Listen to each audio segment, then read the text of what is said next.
राम राम किसान भाइयों, मैं रमेश बांबू सहायक कृषि अधिकारी बीकानेर से हूँ। आज हम आए हैं नाल गांव के अंदर बीकानेर के। यहाँ पर एक ग्राम का ये चने का एक खेत है। इस खेत के अंदर GNG 1581 गणगौर वैरायटी जो होती है चने की, उसकी सोइंग की हुई है। सोइंग किए हुए लगभग 20 दिन के आसपास हो गए हैं। लगभग इस समय के अंदर चने के अंदर एक समस्या आती है जिसे हम बोलते हैं विल्ट डिजीज। उसका प्रकोप जो है वो इसमें देखा जाता है। उस रोग के लिए इस खेत के अंदर भ्रमण करने पर देखने पर पता चला कि कुछ स्थानों पर पेचेस के अंदर जो है वो ये डिजीज जो है वो दिखाई देती है। इस जो चना जो होता है उसका जो पौधा है वो इस तरीके से आप देख रहे हैं कि ऊपर से पूरा मुरझा करके खत्म हो जाता है। ये जो चने के अंदर उगता रोग है, ये चने के अंदर फ्यूजेरियम ऑक्सीस्पोरम नाम की कवक से होता है।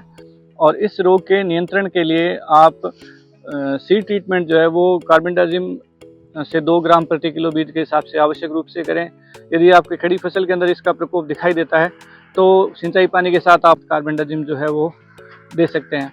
इसके अलावा फसल चक्र आप आवश्यक रूप से अपनाएं, क्योंकि एक ही खेत में अदल बदल कर फसल बोने से इस रोग का जो प्रकोप है वो कम देखा गया है।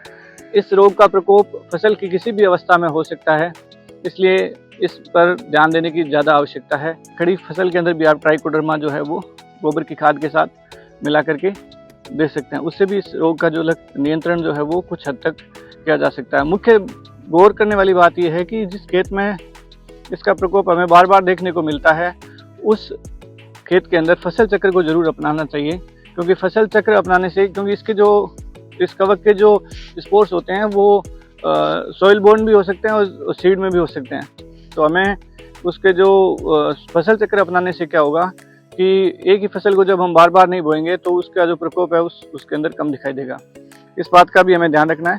इसके साथ ट्राइकोडर्मा का उपयोग जो है वो आप भूमि उपचार के लिए कर सकते हैं। उससे भी आपके खेत के अंदर इस रोग के जो लक्षण है या इस रोग का जो प्रकोप है वो आपके कम होगा। बहुत बहुत धन्यवाद। उम्मीद है किसान भाइयों आपको ये जानकारी पसंद आई होगी। यदि आपको चने की फसल या अन्य किसी भी फसल में किसी भी प्रकार की समस्या है तो आप नीचे कमेंट बॉक्स में ज़रूर लिखें।